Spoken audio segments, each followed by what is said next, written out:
Salut Anne-Laure. Salut Maxime. Tu fais la bise. Hein. Oui. Merci de m'avoir donné rendez-vous au cœur de la nature. Je n'en attendais pas autant. On est en périphérie bruxelloise. Oui, tout à fait. On est sur la commune de Watermal-Boisfort et on est en forêt de Soigne. Ok, c'est cool. Forêt de Soigne, j'ai l'impression, j'ai déjà un petit peu fréquenté cette forêt. J'étais à l'école à Bruxelles, côté de Kruinen, au lieu de Saint-Lambert, c'est possible? Oui, c'est possible et au lieu Saint-Pierre, en tout cas, a un accès à la forêt, donc c'est pas impossible que tu te sois retrouvé en forêt de Soigne à un moment donné ou à un autre. Ouais. Pendant mes études d'éducation physique, on venait courir dans ce coin-ci. Je pense que j'ai reconnu 2-3 endroits depuis la voiture en arrivant. Je suis ravi d'être là. J'imagine que tu nous as prévu un petit itinéraire sympa. Oui, tout à fait. Alors c'est impossible de te montrer toute la forêt de Soigne parce que c'est la plus grande, enfin c'est une des plus grandes forêts périurbaines d'Europe. Ah oui, carrément. Donc il faut bien se rendre compte que les Bruxellois ont énormément de chance d'avoir cette forêt en périphérie. Ah, clairement, ouais. Et donc je t'ai sélectionné mon itinéraire en fait préféré, qui est le plus bucolique, qui passe par plein de jolis points d'eau et avec les feuilles du printemps sur les arbres, c'est magnifique. Ah ouais, ça commence à devenir intéressant. On reste que en forêt ou on va ailleurs, on sort de la forêt un peu? Non, on va ailleurs parce que moi aussi j'ai à cœur de te montrer qu'on peut randonner en dehors de la forêt de Soigne parce que c'est presque trop facile en fait de faire une randonnée en forêt. Et donc on va sortir un petit peu dans la commune de Boisfort pour te montrer notamment là où je t'ai ramené les victuailles. Ah oui, tu nous as prévu un petit repas pour ce midi. Tout à fait. C'est cool, tout ce qu'on aime. Bref, moi je te suis. Encore une fois, pour une fois c'est pas moi le guide. Je sais pas de quel côté on part. Eh ben, on part par là. On continue, c'est parti. C'est parti.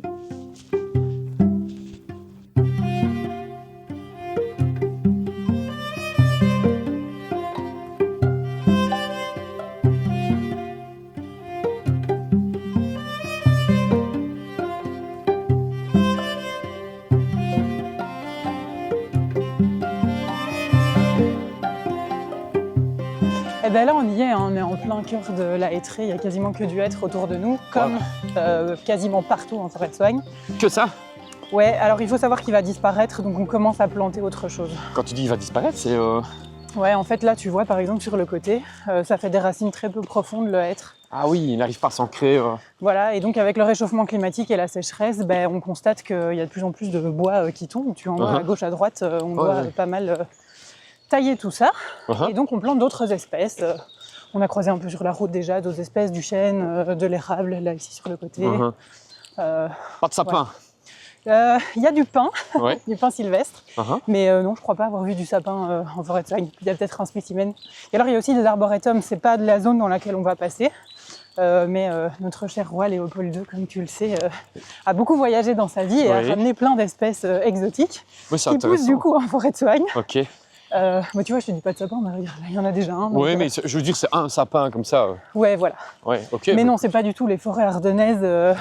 C'est pas une sapinière, quoi. Ouais, mais ça reste très joli. Et puis, savoir qu'on a ça proche de la ville, au final, parce que je me suis garé dans les quartiers résidentiels, et puis tu fais 5 minutes à pied, et bam, tu es directement dans le bois. On est dans le bois, quoi. Ouais, ça c'est clair. Bon, on dit que c'est le poumon vert de la ville, mais c'est surtout la super aire de jeu des gens qui veulent prendre l'air, quoi. C'est cool. Eh ben, c'est top.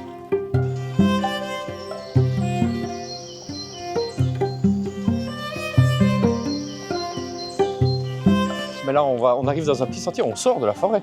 Exactement, et on arrive dans un quartier qui s'appelle le Coin du Balai. Ok.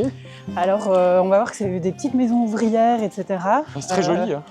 Et en fait, c'est les gens qui ont été expropriés du centre de Bruxelles au moment où on a construit le palais de justice. Ok. Et donc, ils sont arrivés ici et ils ont vécu des produits de la forêt et notamment des branches qui servaient à faire, tu vois, les balais de sorcières là. Mais oui. Et c'est pour ça que ça s'appelle le Coin du Balai. Le Coin du Balai, ok. Voilà. Bien, c'est très mignon.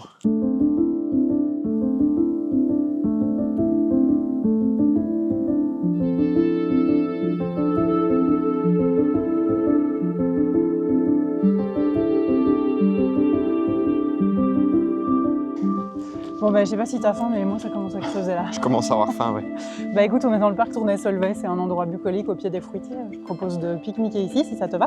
Ouais, c'est très joli, hein. C'est très joli. on a le château qui est là derrière. C'est le même château que le château de la Hulpe. Alors Solvay, ça me dit quelque chose, j'ai déjà fait un reportage là-bas. Tout à fait. Alors ici, Ernest Solvay, il a fait construire ce château et ce parc, c'était son jardin. Ah voilà. Voilà, Okay, monsieur a les moyens. Carrément, carrément. Exactement. Alors le château a été incendié, il a été rénové, il est resté dans le domaine privé. Mais par contre, le parc, il est passé en domaine public et il a été intégré à la promenade verte. Très bien. La promenade verte. Ouais, tu connais pas non plus. Ouais. Ma pote Pauline, Madame Boujotte, en a parlé, je pense. Ouais. Bah, effectivement, c'est un itinéraire assez connu qui relie tous les espaces verts autour de Bruxelles. Et l'idée, c'est de faire une promenade continue qui fait environ 80 km. Donc, on ne sait pas la faire en une fois. Oh, joli. En une journée à vélo, c'est faisable. Ouais. Mais à pied, voilà, il faut le faire par tronçon. Et c'est très chouette. Et ce tronçon-ci fait partie du coup de la promenade verte. La promenade verte, c'est bon à savoir. Voilà. Bon, là, je vois un banc. On va pique-niquer là-bas, j'imagine. Magnifique. Allez, c'est parti. J'imagine que tu as prévu des trucs du coup. Ouais. Et des produits de chez toi. Tout à fait. Alors on a tendance à croire qu'en ville, il n'y a pas de ferme. C'est faux. Détrompez-vous. Détrompez-vous. Ah ouais, carrément. Oui. Alors déjà, je vais commencer par le pain parce que c'est important. On a tendance à croire que le pain, c'est un peu un produit de base. Mais en fait, les farines, elles viennent pas forcément de chez nous. Mais ici, c'est la boulangerie La Petite Grange à Aulus et Saint-Pierre, donc tout près de chez moi. Une commune qui jouxte aussi la forêt de Soignes. Ok. Et qui travaille avec des farines locales, bio, et qui fait des pousses lentes, donc du levain en fait. Ok. En gros. Voilà. Joli. Et j'ai pris un pain parce que je suis une grosse gourmande aux noix et aux raisins. Je sais pas si t'aimes bien ça. J'adore. Voilà. Oh là là là là. Hop. Il est tout frais du matin, donc Ok. voilà. Alors, j'ai été chercher des fromages de brebis qui viennent d'une ferme qui s'appelle le Champ d'Écailles. On y passera du coup tout à l'heure. Elle est en pleine ville à Boisfort. Ferme de La ferme du Champ d'Écailles. Champ d'écailles. Ouais. L'écaille, les oiseaux. Les oiseaux, et c'est un jeu de mots, le champ comme le champ de blé et le champ d'oiseaux, quoi. Bien. Voilà. Oh, joli. Voilà. Et donc, il y en a un qui est bruschetta, donc avec des tomates séchées, un peu d'ail, et à mon avis du pignon de pin. Ok. Et celui-là, c'est avec des herbes qui poussent sur le champ. Coriandre, basilic. Top. Trop bien. Et puis alors, on va pas se laisser mourir de soif, hein, non plus. Ah bah, j'y compte pas, non. J'ai ramené 2 bières de quartier qui sont la Watergem. Ah ouais, donc ouais, t'as pas menti, c'est du local. Ah oui, c'est la contraction entre Watermal et Odergem. Watergem. Ouais. Watergem. Watergem, ouais. C'est des gens qui ont commencé à brasser dans leur maison en 2015 et puis qui maintenant brassent par contre à Anu. Donc c'est pas tout à fait Bruxelles, mais elle a quand même été conçue à Bruxelles dans une maison bruxelloise et voilà. Depuis le Covid, elle est brassée ailleurs, mais Les étiquettes sont super jolies. voilà. On a la rivale. Exactement, qui est une blonde un peu trouble, comme on dit, et une blanche. Ok. J'ai pas pris les plus fortes, histoire de Non, c'est pouvoir très bien. encore marcher On après. doit marcher encore après. Tu préfères laquelle, la blonde ou la... N'importe, je te La laisse blanche. choisir et tu me dis celle que tu Moi, veux. je suis très très chaud blanche. Ouais. J'aime beaucoup la blanche. Eh ben, Et, c'est bien tombé. Half and half. Ouais, c'est cool.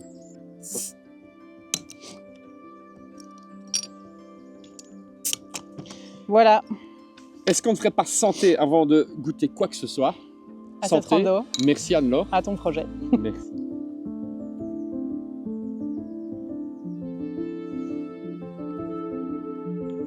C'est délicieux. C'est bon, c'est la bonne bière. Ouais, la mienne elle est un peu acidulée, mais j'adore, j'aime bien les bières comme ça. Alors je t'ai pas fait l'affront de te ramener une gueuse, qui est la bière bruxelloise. Eh bien, tu m'aurais pas fait l'affront parce que c'est une de mes bières préférées. C'est vrai. Ouais, j'adore. Ah J'adore ouais, la non, gueule, moi j'adore j'aime pas. l'acidité. Ah ouais. Et j'ai un ami qui s'appelle Pierre Lesqueux, qui a Pierre Lesseux, qui a un petit café de village à Terroigne, dans la commune dont je suis originaire, dans la commune de Clavier.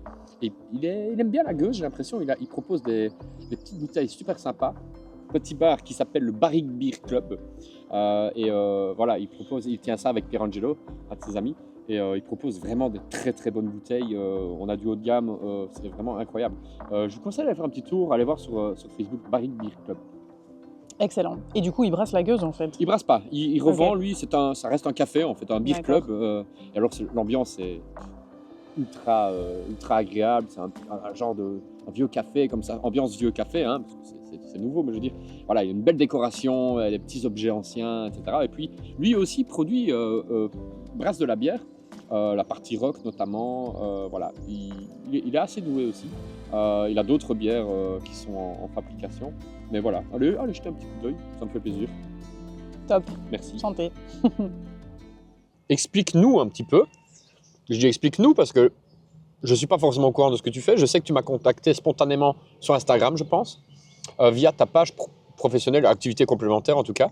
Et j'ai cru comprendre que ça touchait un peu les sentiers. Tout à fait, je suis guide de randonnée en activité complémentaire. Guide de randonnée formé? Formé, breveté, oui, tout à fait. Je guide notamment une journée par mois dans la périphérie bruxelloise, avec l'idée qu'on peut faire découvrir des sentiers près de chez soi que personne ne connaît. Ok. C'est bien, c'est cool. C'est un petit peu ce que j'essaie de faire via cette série, J'irai randonner chez vous. Là, tu le prouves, hein, cette fois-ci encore. On peut dire qu'on est dans le centre de Bruxelles. Non, on n'est pas vraiment dans le centre-ville, mais on est en ville quand même. On est dans les communes de la périphérie bruxelloise, ouais. Mais en tout cas, on est sur la région Bruxelles-Capitale, ça c'est sûr. Oui, c'est ça. Et donc, oui, c'est vrai que c'est plus facile de faire des randonnées dans le sud de Bruxelles avec la forêt de Soignes. Mais je propose aussi à mes clients des randonnées, par exemple, en plein milieu d'Anderlecht. Et on découvre des petits coins que même les Bruxellois ne connaissent pas. Je serais curieux de participer une fois. Et comment s'appelle ton activité? Routine. Routine. Faire de la randonnée, une routine. R-O-O-T-I-N. R-O-O-T-I-N. Écoutez, allez voir sur Facebook. Facebook, Instagram, j'ai un site web aussi. Ah, tu as un site web. Je mettrai tous les liens dans la description de la vidéo et puis dans l'article quand il sera rédigé. C'est chouette. Écoute, je te souhaite que ça marche. En tout cas, c'est très agréable de se balader avec toi. C'est cool. Merci. Merci à toi pour le projet en tout cas, parce que je trouve que c'est un vrai message à faire passer que il ne faut pas forcément partir loin en fait pour se dépayser, pour en profiter. On le dit à chaque fois, dans chaque épisode on le dit, et les personnes qui interviennent dans les épisodes me disent tous la même chose. Oui, il n'y a pas besoin, osez sortir, émerveillez-vous, c'est vraiment ça le message, c'est allez-y quoi, sortez. Il y a eu la mode après le Covid, et puis là maintenant j'ai l'impression que les gens, ça rebaisse un petit peu l'intérêt pour la proximité. Non, la proximité c'est important. Après, je suis le premier à voyager aussi, d'aller voir un peu ailleurs ce qui se passe, mais ouais, ce genre de truc là, moi je me sens bien, je suis bien, je suis chez moi, je suis dans mon pays. Et je suis fier de mon pays aussi. Ouais, mon grand-père, il disait ça toujours, genre, on est bien chez soi, finalement. On est bien chez soi, finalement. C'est vrai, c'est cool. C'est vrai. Bon, puisque le soleil a décidé de se pointer pour notre balade, je propose qu'on se remette en route. On est reparti. Qu'est-ce que tu nous as prévu pour la suite? Alors, on va continuer encore un petit peu en forêt de Soignes. Je vais te montrer la vallée du Veulbeek, qui est un ruisseau. Ok. Qui se jette dans la Wolu, qui est un autre ruisseau bruxellois, etc., jusqu'à l'Escaut. Ok. Et puis on sortira de la forêt de Soignes pour aller voir la ville de Boisfort, la commune de Boisfort, et un quartier de logements sociaux qui est hyper charmant et promis. Ok, c'est parti, je te suis.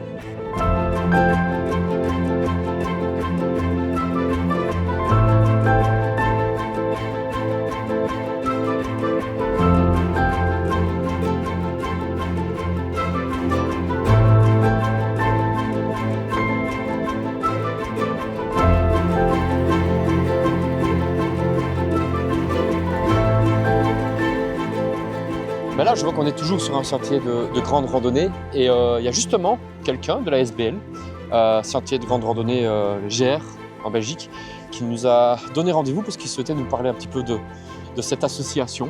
Donc on va rencontrer Annick, si c'est important, elle est là un peu plus loin. Super. Bien, la voici justement, je montre aux gens. Hey! Salut Annick, comment vas-tu? Ça va bien. Enchanté, je te présente Anne-Laure. Bonjour, enchantée. Explique-nous un petit peu, j'ai un peu expliqué à Anne-Laure ce que tu faisais. Tu bosses pour les sentiers de grande randonnée. Oui, tout à fait. C'est quand même une association qui travaille avec des passionnés de la rando. Ok. 500 bénévoles quand même, faut savoir, les gens ne sont pas au courant. Et on édite 50 topoguides. Des topoguides, oui. Voilà, des topoguides, entre autres, sur le GR que vous parcourez ici, qui est le GR 126. Ok, bon. Voilà. On en a déjà parlé dans l'épisode avec Pierre, justement, quand on était du côté de Bousval. Oui, tout à fait. Et le 126, en fait, il part d'Anderlecht et il va jusqu'à la Semois. Oui, c'est une ligne directe. Donc, c'est un GR rouge et blanc. Ok. Et quel est le rôle, quel est votre rôle, en fait, en tant qu'ASBL? Eh bien, en fait, on est là pour rendre les sentiers agréables, les baliser pour que les randonneurs aient des balades vraiment au top et avec des environnements au top aussi. Voilà. Là, oui, c'est relativement voilà, réussi. ici, voilà. On essaie toujours d'avoir des petits sentiers qui sortent des sentiers battus, comme on dit, bien balisés. C'est vraiment notre cheval de bataille. Cheval de bataille. Oui, c'est ça. Et alors, on a des sentiers de grande randonnée donc, qui vont d'un point A à un point B, puis il y a des sentiers en boucle aussi, des itinéraires en boucle. Nous avons en effet les randos boucles. Dans toutes les provinces, on a pas mal de randos qui font une boucle d'un point à un autre. Des gares à gare, ça c'est très très prisé aussi. On part d'une gare, on met sa voiture, on fait la rando et on reprend le train pour reprendre sa voiture. Ouais, c'est cool. Ça c'est très très chouette. Voilà, ça c'est nickel. Il y a les randos familles qui sont vraiment très chouettes aussi. Ça c'est moins de kilomètres. C'est très pédagogique et voilà, c'est on va dire entre 7 et 12 kilomètres. On a des thèmes, des thématiques comme le sentier des abbayes trappistes. Ça c'est un topo qui fonctionne. C'est assez populaire, ouais. Très, qui rejoint 3 abbayes trappistes. Des thèmes aussi comme l'eau. Il y a au bord de la Semois, de toute façon. Entre autres, Lourdes, voilà, GR57, voilà. Je les connais bien. Ouais, tu les connais bien, c'est super. Mais voilà, et tout ça, on peut retrouver donc dans les GR, dans les topoguides des GR, pardon, et sur le site internet, j'imagine qu'on a pas mal de portes d'accès pour l'information. Voilà, sur le site, ce qui est très intéressant, c'est qu'il y a une carte interactive. Tu te trouves à Durbuy, tu tapes Durbuy sur la carte interactive et boum, tu as tous les GR qui passent par là. Tu peux vraiment aller te faire ton petit planning là-dessus. Ce qui est très intéressant sur notre site internet, c'est de trouver les mises à jour. Donc souvent, il y a des inondations, il y a des personnes qui ont des travaux et qui mettent des cailloux et qu'on ne sait plus débloquer et que du coup, un sentier est bloqué, eh bien on le met sur notre site. C'est important. Très. Ok. Donc grsentier.be. grsentier.be. On a aussi des réseaux sociaux qui tournent super bien. Donc Facebook, on a 65 000 suiveurs. Instagram, Facebook, c'est sentier.be. Ok, cool. Voilà. Bah, écoute, merci pour ces petites informations. Tout le monde ne connaît pas ce genre d'association, c'est important de le rappeler. Surtout, vous soutenez la web-série J'irai randonner chez vous et je vous en remercie encore. Tout à fait. Donc c'est très très chouette. On va te laisser achever ta balade en forêt de Soignes. Et nous, on va continuer notre itinéraire pour achever la boucle. Tout à fait. Génial. Merci. Ben, je vous souhaite beaucoup de plaisir. Merci beaucoup, Annick. Voilà, mais je vous en prie. Salut. À très bientôt. Salut. Ciao. En fait, on dit qu'on part chacun de notre côté, mais on va marcher un petit peu ensemble parce que ta balade va vers la même direction que la nôtre. Ah, mais ça tombe bien. Donc je trouve ça cool, moi, c'est très chouette. de continuer ensemble. Tu me disais, hors caméra, que les sentiers de grande randonnée ont balisé beaucoup d'itinéraires en Belgique. Ah oui, c'est impressionnant. Si on veut donner un chiffre, c'est quand même 5600 km de sentiers qui sont balisés. Ok. Donc sur Bruxelles, la Wallonie et Oostbelgen.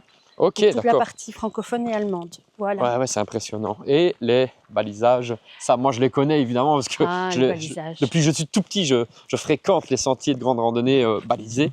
Oui. Eh bien, balisage, c'est rouge et blanc. Voilà, ici, rouge et blanc. Et on en voit sur les arbres, on en voit sur les poteaux. Enfin voilà, on essaye que ça soit le plus voyant possible. J'espère qu'un jour, je pourrai rencontrer des gens qui font ça bénévolement, qui vont baliser les arbres. Il y a quand même beaucoup de boulot. Tu m'as parlé de 5600 km d'itinéraire, donc il y a de quoi faire. Ben, il y a plus de 450 baliseurs. Respect, donc, ces gens-là. Voilà, c'est incroyable. Ils partent avec leurs pots de peinture, leurs pinceaux, leurs plaquettes, leurs autocollants. Et ils sont responsables d'un petit tronçon, aller-retour, à vérifier 2 ou 3 fois par an. Ah, c'est cool, vraiment cool. Je suis content en tout cas d'avoir pu te rencontrer sur les sentiers et que tu puisses nous parler de ça. C'est très très chouette. Eh ben, avec plaisir. Merci Annick. Je t'en prie.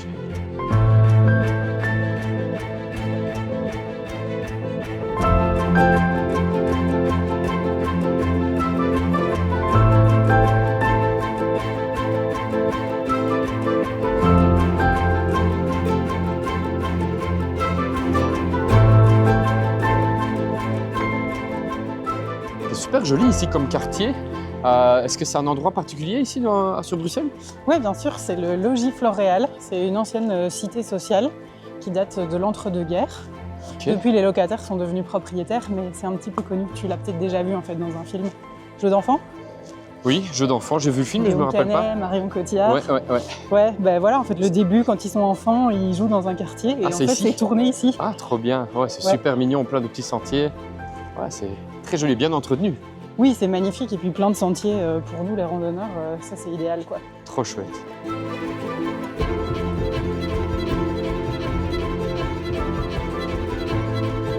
On arrive à la fin, malheureusement déjà. Et oui, toutes les bonnes choses ont une fin. Toutes les bonnes choses ont une fin après une dizaine de kilomètres de balade que tu nous as préparés. C'était très chouette, en tout cas. J'ai découvert des quartiers dont je ne connaissais même pas l'existence, alors que j'étais à l'école ici à peine à 2 km à vol d'oiseau. Donc c'est super cool, merci. Je suis ravie que ça t'ait plu. Moi j'espère que ça vous a plu aussi. Pour un 8e épisode, je trouve qu'on s'en sort vraiment très bien. N'oubliez pas, il n'y a pas besoin d'aller très loin pour voir de belles choses. Là on était en région bruxelloise. Anne-Laure, merci.